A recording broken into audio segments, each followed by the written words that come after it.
India's Foreign Minister S. Jaishankar met with his Chinese counterpart Qin Gang on the sidelines of the SCO Foreign Ministers meet on Thursday. The ongoing border row along eastern Ladakh's LAC was the prime focus of the discussions. Issues related to wider interactions and cooperation on international platforms like the G20, SCO and BRICS were also discussed. A Hindu temple of Western Sydney's Rose Hill suburb has been vandalized by Khalistan supporters. Temple management found the front wall of the temple vandalized with graffiti, "Declare Modi terrorist," early Friday morning.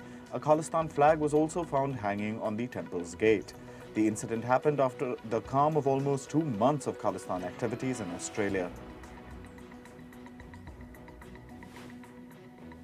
At least 2 people have been killed and several injured in a village shooting near Serbia's Mladenovac town early Friday morning. According to local media reports, an unknown gunman opened fire at bystanders from a moving vehicle. This is Serbia's second mass shooting this week. On Wednesday, a 13-year-old boy shot dead 9 and injured 7 at a school before turning himself in. Ukraine's Air Force destroyed one of its own drones after it had begun flying out of control over the Kyiv region on Thursday. A short video clip showed the drone flying in the Kyiv sky before it was hit, falling to the ground with plumes of black smoke visible. Ukraine's official statement said that the drone had probably suffered a technical failure.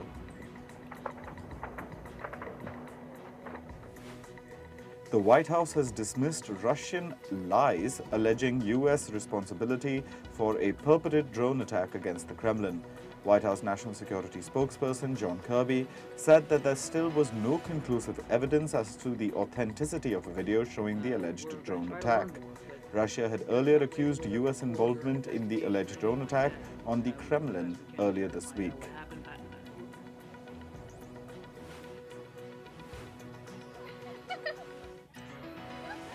In a shocking incident, a Ukrainian member of parliament has been caught punching a Russian parliamentarian. The incident reportedly occurred after the latter pulled down the Ukraine flag at the Parliamentary Assembly of the Black Sea Economic Cooperation in Turkey. Tensions between the 2 warring nations are at an all-time high after the Kremlin citadel was allegedly attacked by Ukrainian drones.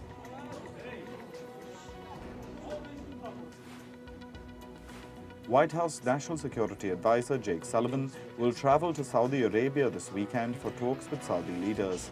Sullivan's latest visit comes as Washington seeks to bolster its trade ties with Riyadh. Representatives from India and the United Arab Emirates will be visiting Saudi Arabia as well. They are set to discuss new areas of cooperation between New Delhi and the Gulf, as well as the United States and the rest of the region. This weekend, I'll be in Saudi. U.S. Secretary of State Antony Blinken has said that a peace agreement between Armenia and Azerbaijan is within sight. He said, and I quote, "The last mile of any marathon is always the hardest." The foreign ministers of Armenia and Azerbaijan have been in Washington since Monday for talks aimed at cooling tensions between the rival nations. A U.S. jury has convicted 4 members of the far-right Proud Boys militia group. They were charged with seditious conspiracy for plotting to attack the U.S. Capitol on January 6, 2021. The group's former leader, Enrique Tarrio, has also been arrested.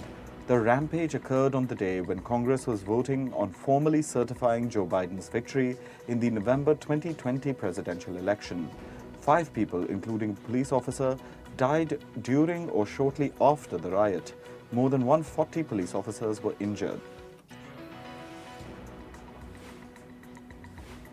Philippines President Ferdinand Marcos Jr. has said that granting the U.S. access to Philippine military bases was a defensive step. Marcos added that the U.S. bases would be quote-unquote useful if China attacked Taiwan.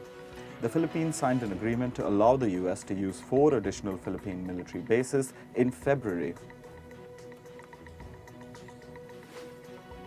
Sudan's ambassador to Ethiopia has said that Sudan's army is prepared to cease fighting immediately if rival Rapid Support Forces paramilitary group or RSF, lays down arms first. Despite multiple ceasefire declarations, the two sides are battling for control of territory in the capital Khartoum. In the latest face-off, the Sudanese army sought to dislodge the RSF from its positions near central Khartoum in intense battles on Thursday. A top U.S. intelligence official has claimed that the conflict between Sudan's military and the Rapid Support Forces is likely to be protracted. This as both warring sides believe they can prevail militarily. U.S. Director of National Intelligence Avril Haines made the comment while speaking before the Senate Armed Services Committee in Washington. Jordan's foreign minister has said that Syria should soon be able to return to the Arab League. However, he added that many challenges lie ahead in resolving the country's more than decade-old conflict. Syria's Arab League membership was suspended in 2011 over President Bashar al-Assad's violent crackdown on an uprising that has evolved into a civil war. Thailand prepares for its pivotal upcoming general election to be held on Sunday. Bangkok residents are calling for change after having lived under the current administration for 8 years. Local media reports indicate a strong possibility that the incumbent Prime Minister, General Prayut, could see himself sidelined in the upcoming election.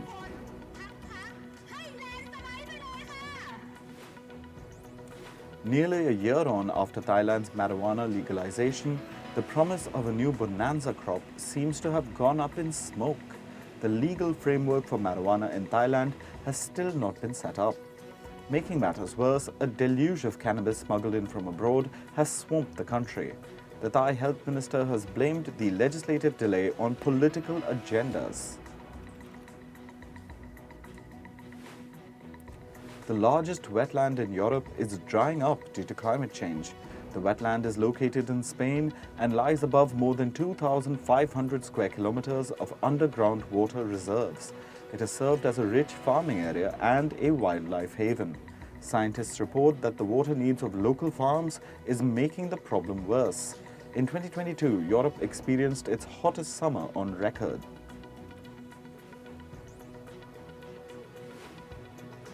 The rapidly melting glaciers in the Alps pose a threat to the biodiversity of invertebrates.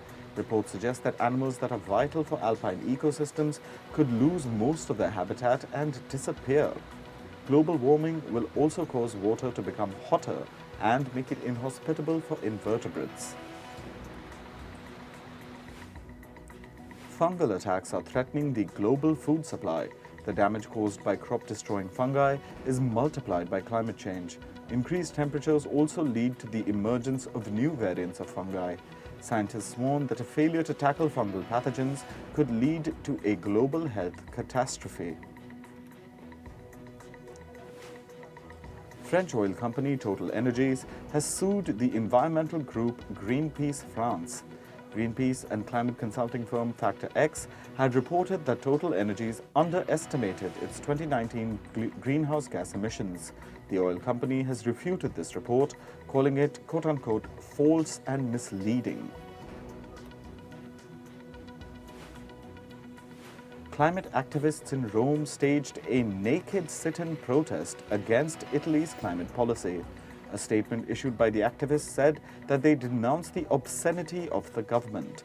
Activists are blaming extreme weather on climate change due to the use of fossil fuels. Police later dragged the protesters away as they were disrupting traffic. BMW AG has become the latest car maker to recall vehicles with Takata airbags. The company is urging owners to park the 90,000 affected sedans and SUVs until the defective equipment has been replaced. The Do Not Drive alert follows similar orders from Honda, Ford and others about the Takata core airbags. The airbags can explode if they're deployed after long-term exposure to high heat and humidity.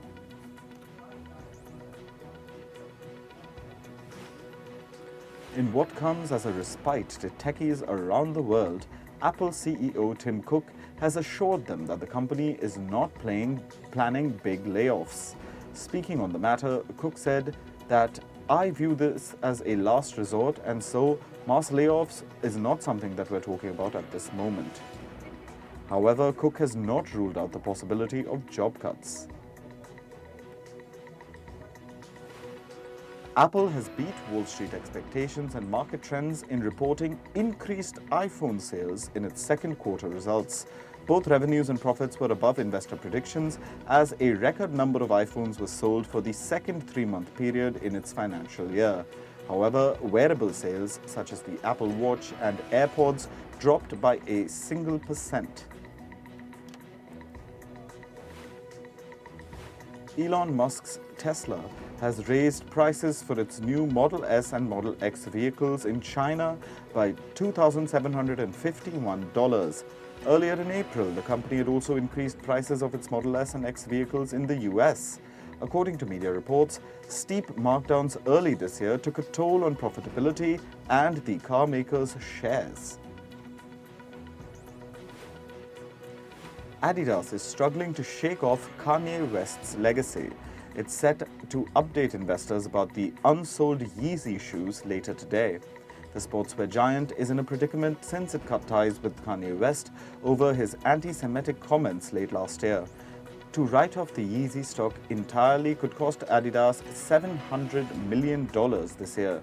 In March, the company said it could donate the proceeds of Yeezy sales to charities. However, Adidas has given no updates since. Many pilots from crisis-hit Go First flocked to a Tata Group hotel near New Delhi on Thursday for walk-in interviews with the conglomerate's Air India airline. Airline carrier Go First's bankruptcy announcement on Tuesday has come as a shock to many employees of the already struggling industry. Meanwhile, Air India has said that the hiring drive in New Delhi and Mumbai would be extended by a day to Friday. Russia's Cyberbank is doubling down on a push into technology. Once a Soviet savings behemoth, it has been transformed to one of the most technologically friendly banks in the world, boasting almost $530 billion in assets and 107 million retail clients. The bank is overseeing investments in artificial intelligence, cloud services, big data, and smart devices. The Russian bank's tech push has continued even as Western sanctions saw profits slump and access to hardware imports restricted.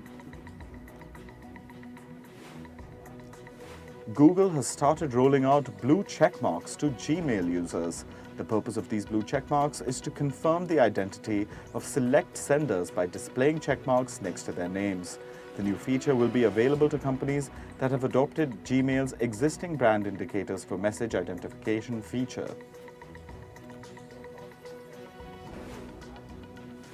A combination of modern technology and old masterpieces has resulted in the impossible statue. The 500 kg, 150 centimeter tall stainless steel statue has been made using the latest advances in artificial intelligence. More than 20 different tools were used together by using cutting-edge AI technology. The statue can now be seen at the Science and Technology Museum in Stockholm, Sweden, where it's part of a permanent AI exhibition. US President Joe Biden met with the CEOs of top artificial intelligence companies. Biden made it clear that AI companies must ensure their products are safe before they are deployed. Biden, who has used ChatGPT and experimented with it, told the officials they must mitigate current and potential risks AI poses to individuals. Last week, the US Federal Trade Commission also said it would use its legal authorities to fight AI-related harm. Moving on to sports, in yesterday's IPL match, the Kolkata Knight Riders beat Sunrisers Hyderabad by 5 runs. The match was played at Hyderabad's Rajiv Gandhi International Stadium. Kolkata's Rinku Singh and Nitish Rana scored 46 and 42 runs respectively, as Kolkata put up 171 runs in their 20 overs. Hyderabad's Aiden Makram scored 41 runs as his team fell short by 5 runs in the final over. Gujarat Titans will take on Rajasthan Royals today. The match will be played at the Savai Mansingh Stadium in Jaipur. Gujarat's fast bowler Josh Little will miss tonight's match. He has been recalled by Ireland's national team for the World Cup qualifiers. Currently, Gujarat are the table toppers, while Rajasthan are in 4th place. In football, sources claim that Lionel Messi has received a formal offer to play for Saudi Arabian club Al Hilal next season. Al Hilal have allegedly offered Messi a contract of $400 million per year. Messi's current club, Paris Saint-Germain, has suspended Messi for making an unauthorized trip to Saudi Arabia. The French club has decided against renewing Messi's contract for a 3rd season. More in the Messi PSG fiasco, the club's woes continue as fans protested outside their headquarters. Angry PSG fans waved flares while chanting against Messi and PSG chairman Nasser Al-Khalifi. PSG has suspended Messi without pay after his unauthorized trip to Saudi Arabia. The French club has banned Messi from training with his teammates. Napoli fans took to the streets of Italy's southern city of Naples to celebrate their club's Serie A title win. Napoli drew 1-1 with Udinese to win the Serie A championship title after 3 decades. They topped the Serie A table with a 16-point lead over second-placed Lazio. Napoli last won the league in 1990 when football legend Diego Maradona led the club to victory. In tennis, top-ranked Iga Swiatek has reached the Madrid Open final. Swiatek defeated 12th seed Veronika Kudermetova 6-1, 6-1. Swiatek will face off with world number 2 Aryna Sabalenka in the Madrid final. Aryna Sabalenka brushed past Maria Sakkari 6-4, 6-1 in the semi-finals of the Madrid Open. The Belarusian is scheduled to play against Poland's Iga Swiatek in the Madrid finals. In April, Sabalenka lost to Swiatek in the Stuttgart Open and is hoping to win the title in Madrid. Germany's Jan-Lennard Struff beat world number 5 Stefanos Tsitsipas to reach the Madrid Open semi-final. The informed Struff defeated Tsitsipas 7-6, 5-7, 6-3 to reach his first Masters 1000 semi-final. Struff will face Russia's Aslan Karatsev in the next round. Formula One racers reach America as they gear up for the Miami Grand Prix. The race will be held at the home stadium of the NFL's Miami Dolphins. Currently, Red Bull's Max Verstappen leads the driver's standings. Meanwhile, Red Bull teammate Sergio Perez is in 2nd place, 6 points behind Verstappen. Lewis Hamilton was seen shooting hoops in Miami before the Grand Prix. Hamilton shared the court with other celebrities as part of the pre-race event. The 7-time F1 world champion is currently placed 4th in the driver's standings.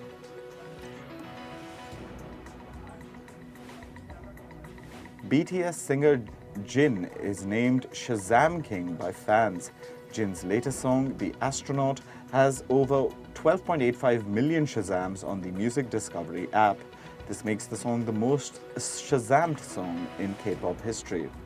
Earlier, his 2021 song, Yours, topped Shazam's top 200 global chart.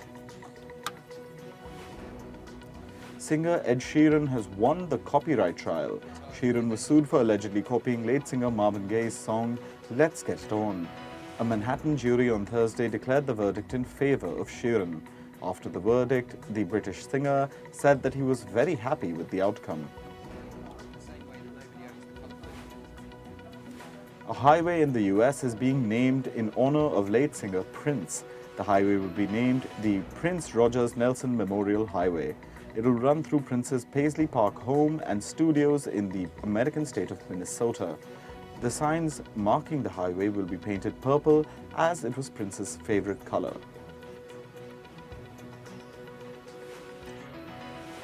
Late actor Carrie Fisher received a posthumous star on the Hollywood Walk of Fame on what's known as Star Wars Day. Star Wars Day is celebrated every year on the 4th of May. Fisher played the role of Princess Leia in the sci-fi film franchise Star Wars. Her daughter, actor Billie Lourd, received the star on her behalf. Sci-fi film series Star Wars and sitcom The Simpsons have come together for a crossover film. The 4-minute short film is titled Rogue Not Quite One. In the crossover, Maggie from The Simpsons evades the evil regime known as the Empire. The film was released on streamer Disney Plus on Star Wars Day yesterday.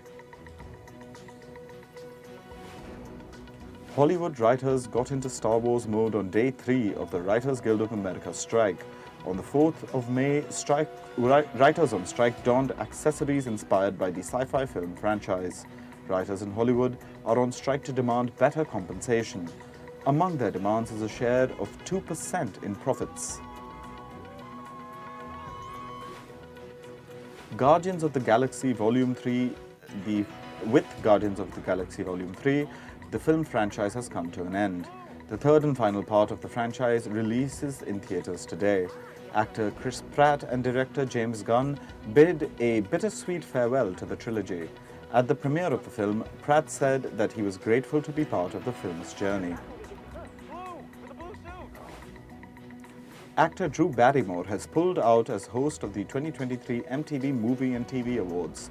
Barrymore's decision is in solidarity with the ongoing Writers Guild of America strike. She said that until a solution is reached, she is choosing to wait and watch the awards from home. The awards will air on the 7th of May. Indian actor Anushka Sharma is set to make her debut at the Cannes Film Festival. Sharma will be part of an event to honor women in cinema, along with actor Kate Winslet. The news was confirmed by the French ambassador to India. The Cannes Film Festival will take place between the 16th to the 27th of May. U.S. Vice President Kamala Harris hosted a luncheon for producer Shonda Rhimes. The luncheon was in honor of Rhimes and her focus on diversity and inclusivity in her projects. The private affair was held at Harris's home in Washington, D.C. Rhimes was joined by the cast of drama series Queen Charlotte, A Bridgerton Story.